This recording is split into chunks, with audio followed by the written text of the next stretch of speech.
Muy buenas noches, mi nombre es Luis Fernando Teortúa. Y Brenda Teortúa. Somos los investigadores del caso de la película El Fragmentado. En el cuestionario que nos dejan como tarea, en la primera pregunta dice cuál era el nombre del protagonista. El nombre del protagonista es Kevin.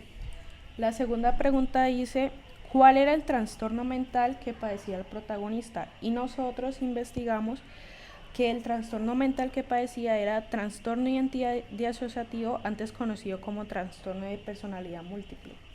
Bueno, aquí tenemos una tercera pregunta. Defina de qué trata este trastorno.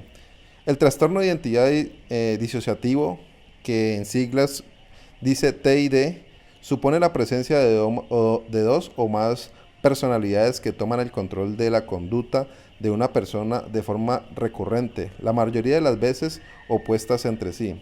Estas personalidades controlan la mente y los movimientos del individuo alteradamente y generan recuerdos y pensamientos distintos, por lo que no necesariamente todas las identidades tendrán la misma información. La cuarta pregunta dice, defina las características principales de este trastorno. Las características principales son presencia de dos o más entidades o estados de personalidad. Cada uno de estos tiene un propio patrón y relativamente persistente de percepción, interacción y concepción del entorno y de sí mismo.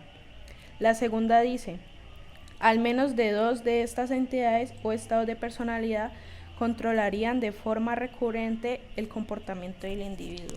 Es como el que más se apodera de la persona. El tercero dice incapacidad para recordar información personal importante que es demasiado amplia para ser explicada por el individuo, como de su vida de pequeño y así.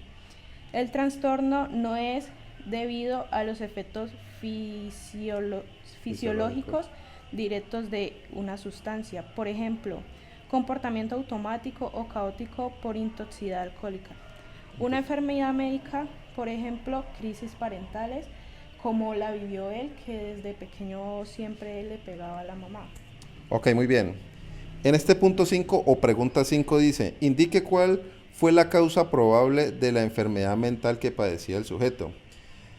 La respuesta es, dentro de las causas probables de esta enfermedad está el haber sufrido una tensión emocional abrumadora durante la infancia.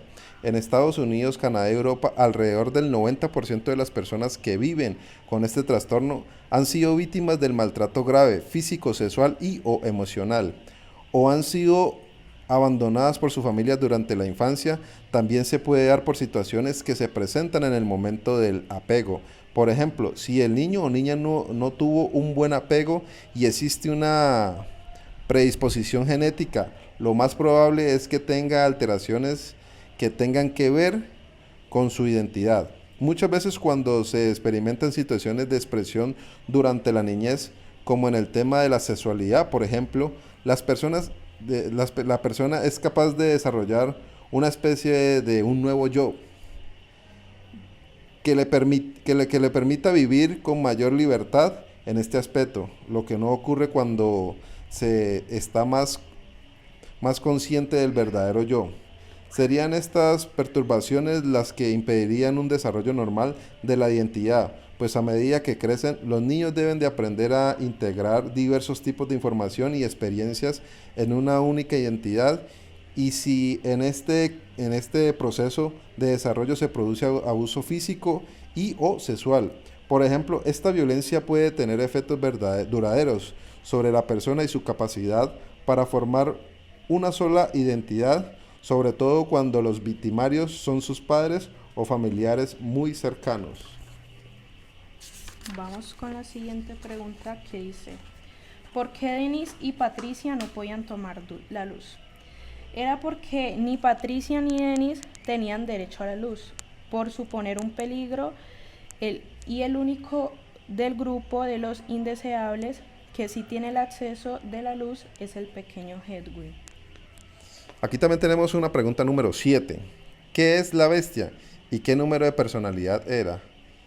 ¿Es la última personalidad o la número 4 y la más peligrosa y dominante de la que padecía Kevin? La pregunta número 8 dice, ¿Cuál fue el propósito de secuestrar a las tres jovencitas? El joven secuestra a las tres adolescentes para alimentar a una de sus personalidades conocida como la bestia, la más peligrosa. Aquí sigue la pregunta número 9. Bajo el trastorno de identidad disociativo, ¿qué delitos cometió el protagonista? Los delitos que pudimos encontrar en este caso fue secuestro, lesiones personales, maltrato psicológico y homicidio. En la pregunta 10 dice, en caso de que el individuo fuese juzgado por la justicia ordinaria, ¿en qué calidad lo haría? Según el artículo 33 del Código Penal, si el individuo fuese juzgado, sería inimputable, ya que posee inmadurez psicológica y trastorno mental. Aquí tenemos también una pregunta número 11. ¿Qué elementos materiales probatorios podrían llegar a establecer la imputabilidad del sujeto? El dictamen de un perito psiquiatra. Recordemos que aquí en la película Kevin era tratado por una psiquiatra y en la historia clínica de ella o su testimonio sería muy importante aquí en esta pregunta. La pregunta 12 dice, ¿qué elementos proporcionan a un psiquiatra forense fundamentos para establecer el diagnóstico de trastorno de identidad disociativo? Su historial clínica mental, como dijo mi papá, basándose en lo que anotaba la psicóloga de él y el dictamen de la psiquiatra que lo trataba.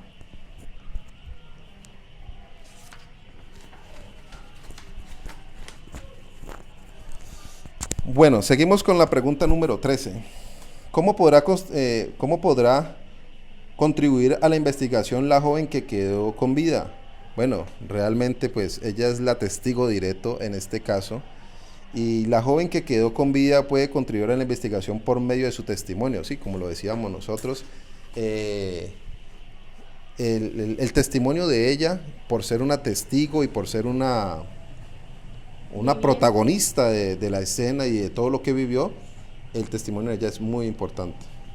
La pregunta 14 dice, ¿en quién se apoyaría usted como investigador judicial para realizar la entrevista a la víctima que quedó con vida? Como investigador, al momento de realizar la entrevista me apoyaría con una psiquiatra o psicóloga, ya que la jovencita pasó por muchas escenas que trastornaban su mente, como ver la muerte de sus dos amigas y tener que planear cómo salir, y al ser secuestrada ya es suficiente para tener muchos traumas psicológicos. Bueno, aquí tenemos también la pregunta número 15. Dentro de su ejercicio profesional, ¿cree que en algún momento podría encontrarse ante un caso como estos? En caso tal, ¿cómo lo manejaría? Sí, claro, estamos en una vida donde se ve de todo y de todo hay que tener como su pericia. Sí podría encontrarme con estos casos de trastorno mental. En esos casos realizaría la investigación con la orientación de un psicólogo o de un psiquiatra para conocer el estado mental del victimario, su infancia y la repercusión o alteraciones que podrían desencadenar en su comportamiento o personalidad, con el fin de saber si es imputable o si es punible. La pregunta 16 dice, ¿cuántos delitos usted logró observar y en qué artículos del SP los tipifica? Como ya habíamos dicho antes, encontramos feminicidio, en este caso lo transcribimos a feminicidio porque se trató de la muerte de 3 mujeres, 2 jovencitas y una señora mayor de edad. Este está en el artículo 104A del Código Penal. Secuestro simple en el artículo 108 del Código Penal. 168 del Código Penal, perdón, y maltrato psicológico. Bueno, aquí también tenemos la pregunta número 17. Y ya con esta acabamos. ¿Qué labores investigativas bajo plan metodológico realizaría? Evaluar la información inicial, identificar clasificar, priorizar, planear y ordenar los actos de indagación tendientes a determinar la conducta de la cual se tuvo noticia, si la misma tiene las características de un delito y, de ser así, individualizar e identificar al actor. Así como dijimos antes, conocer así bien a fondo a Kevin para saber el por qué pasó esto, indagar en su vida y así dar una respuesta y ver cómo se imputa a este sujeto, a Kevin. Muchas gracias por su atención.